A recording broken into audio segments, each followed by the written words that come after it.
All right, good afternoon, everybody. The time is 5:34 p.m. We'll go ahead and call tonight's meeting of March 14th of the School Building Committee to order. And we'll start with a roll call. Mr. Auvel? Mr. Devon? Here. Superintendent Lee? Here. President Hume could not join us this evening. Mayor Kokoris? Here.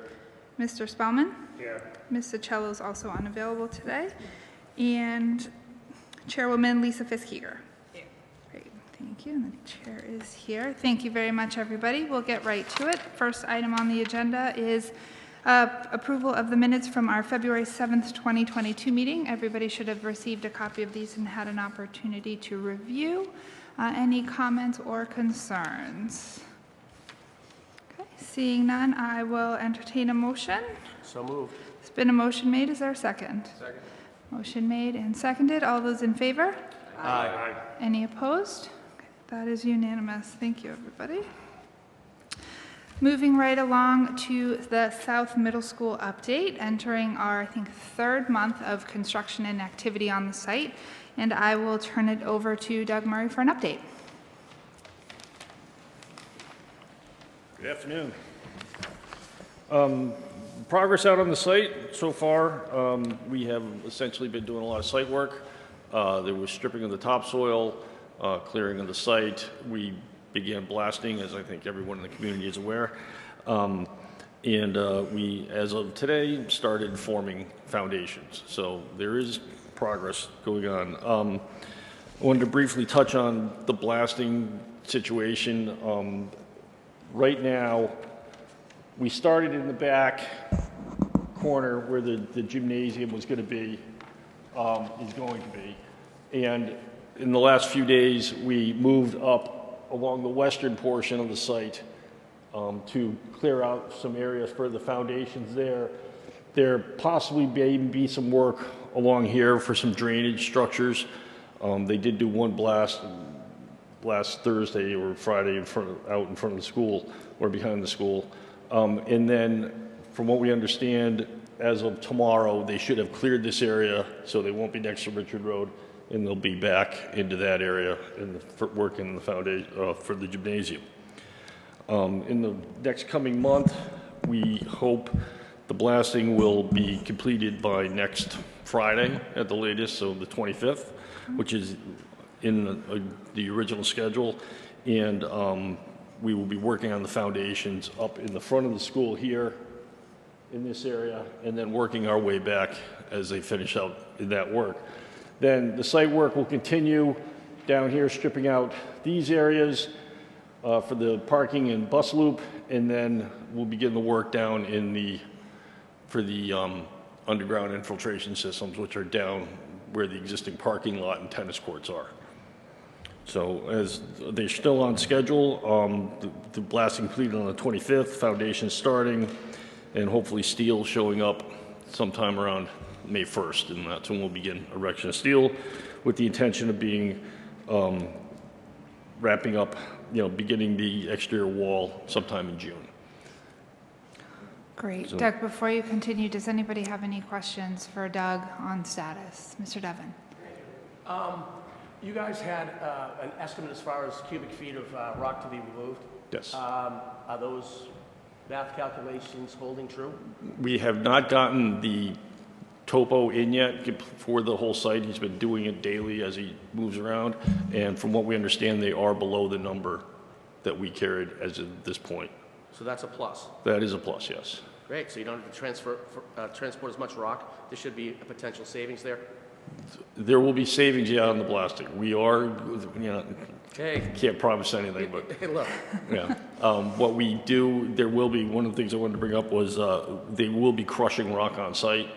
So we do expect that there will be a noise, it's crushing rock, so there will be some noise involved in that project. Hopefully the location of the crushing equipment will keep it minimized.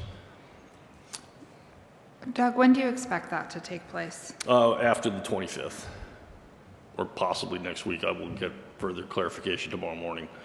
With the mud and the snow, we did get some delays in some of the site work that's been occurring. Great. Anything else, Mr. Devon? Yeah, duration of rock crushing operation? They don't have a full date yet on that, you know, complete, but the hope is that it will take less than a month. Less than a month? Yeah, Okay. but we don't know yet. We'll be reusing some of that crush walk? other Yeah, places that's the entire on site? purpose of doing it on site is crushing it. The big Sure. stuff, if you, anybody's seen it, the big, really big rocks that would have to get hammered to break them up, they're just leaving the site. Excellent, thank you. Thank you, Madam Chair. Certainly, thank you. Doug, while we're talking about the blasting, can you talk a little bit about, again, the times of day where folks might expect to hear or feel kind of the effects of that? Because as you know, we've received some calls and concern through the mayor's office and to you about kind of the impact to the neighborhood. So if we could just remind folks when they could expect blasting to be happening on the site day to day.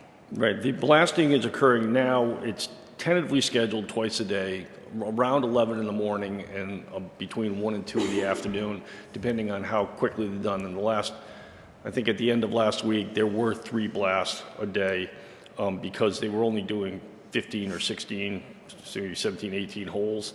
Some of the larger blasts they're actually blowing like 30 to 40 holes. So those are the 2 that are spaced out. But in general, it's in the morning, 10:30, 11, and then in the afternoon between 1 and 2. And if people have questions or concerns about blasting or impacts on their home, could you remind them who they should reach out to? They should reach out to me, Doug Murray, Douglas Murray at hillintl.com. It was on the flyer that was given out, and I think it's been posted to the website as well.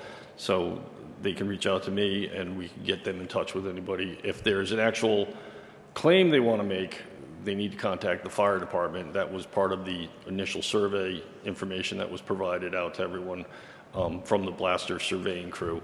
And you go to the fire department, you file a form, and then we'll see it through the process. Great, thank you. Does anybody have any other questions? Mr. Mayor? Thank you. As far as the rock crushing, do you have an idea of what hours you'll be doing that? That would be during duration? normal work hours. All right, because that, you know, through the chair, that will probably be more disruptive than the sound of an alarm. So I just want to make sure that we kind of monitor it and see what times work better than others and what kind of noise we're going to have in regards to the school as well as the neighborhood. Okay. Okay? We will discuss that with the contractor tomorrow morning. Along the same lines, I would ask, once we have the schedule set for, at least for when crushing is expected to start, whether it's after the 25th or next week, that we send notification out to the neighborhood so that they're aware of it and it doesn't catch anybody by surprise or cause concern. Okay. Anybody else have any other questions? I just have one more, Doug. So just looking at the schedule, making sure that we're staying on track. The dashboard draft that I have had earthwork and excess soil removal scheduled to finish on March 9th. I know that we started that about 5 days early. How are we on completion of that task? Well, that's going to keep going. I think this is what we were more, in that line item, we were talking more about getting access to the site and being able to do the blasting and clearing out of the building pad. There's still, that work will still be going on. Earthwork will still be going on, continuing throughout the project because, you know, this summer we'll be working down in the lower portion, doing the foundations or the infiltration system. So you could technically say that's earthwork. And then, you know, even next summer when we do the main entry, we'll still have earthwork crews out there. Okay, so that's more ongoing, not necessarily something to completion. Okay, great, thank you. Okay. And I'll also offer one more project update for folks that haven't seen it. We posted just this afternoon our second drone flyover footage from the middle school property.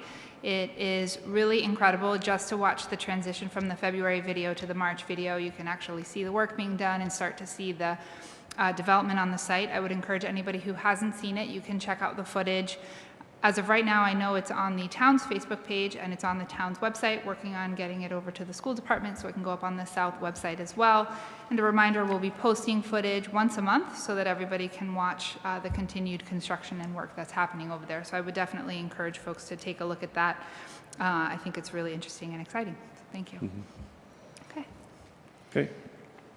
Moving on to the project budget, you were provided with the invoices for this month. The architect's fees, Hill's fees, and the contractor's requisition in a total amount of 555,000? I believe it's higher than that. I'd have to check it. But it was 400, and the Bacon Construction was 409,000. Our fees were 68,000, and Miller Dyer Spears was 78,000. And that's all within the current budget. Great. Anybody have any questions about the invoices that were provided? No? Okay. We did have a question. We're emailing them out prior to the meeting. Does anybody still want hard copies when we get here? Is that fine or Makes it not easy. needed? Thank you very much. Okay. Madam Chair, I've got something that's not really pertinent to this, but it is case specific to this project. How are you guys making out with buyouts of materials? Are you finding that you're going to be able to, your structural steels and whatnot? From what we understand now is we see no delays in terms of supply chain. We had a discussion about the transformer. Braintree Electric has one waiting for us, so we saw, that one's not an issue.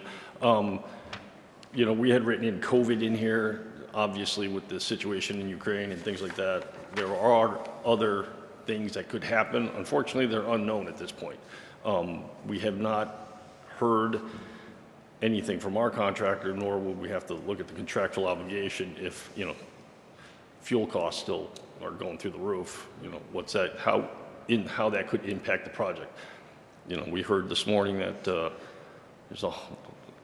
steel has gone up $100 a ton simply because of, but we've already bought our steel. So hopefully, that won't affect us. But there are those things that we can't predict that may happen. However, as of, our last meeting on Tuesday, we were good. Another situation where you go like this, but like anything else, it's always nice if something does come, let us know right away so that we can, try and look at what the contingency would be and go from there. Right. Thank you. Thank you, Madam Chair. Thanks. Great. Thank you, Doug. Anybody else have any other questions for Doug or the team? Okay, great. Good. Thank you. Doug.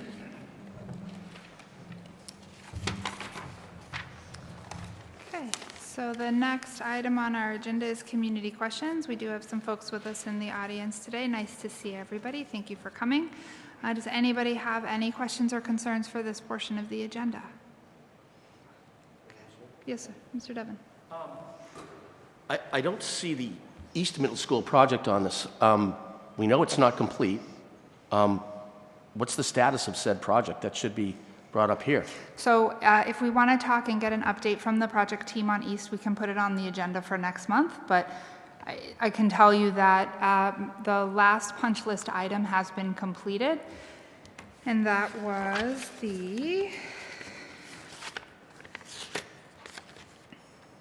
areaway grate outside of the cafeteria was the final punch list item. There are a few items that are still in dispute based on the current condition that we're working with Shawmut to get those completed. And like I said, happy to have the OPM team at the next meeting, but where it's not on the agenda, I'm hesitant to go into any further detail about it as part of that discussion If we're today. getting to that point, we should know, what the finals are. Contingencies, there's still monies there. Absolutely. What's going to happen with it? I find it interesting, it's just not here. Well, certainly, Mr. Devon, happy to chat with you a little bit about that after, but again, any more detail about it where it's not an item on the agenda, I think would be inappropriate. So happy to put it on for April. Wow. Yeah. Please, thank you. Certainly. Anything else in that category? Community concerns? No? Great. So then looking at the calendar for our next meeting in April, looking kind of keeping us on track would be Monday, April 11th. Does that work for everybody? And I would ask Chairwoman Fitzkeeger, is there a school committee meeting that evening? Are we on the 11th? We have a tentative school committee. Okay, so that'll just dictate whether this meeting starts at 5 or 5:30. So once we have that confirmation, we'll make sure to note it on the agenda. But we will meet here in Cahill so that folks can participate through the live stream or the BCAM recording. And with that, if there are no other items, I would take a motion to adjourn. Is there a motion to adjourn? So moved. Second. It's been a motion made in a second. All those in favor? Aye. Any opposed? Thank you very much. Have a good night, everybody.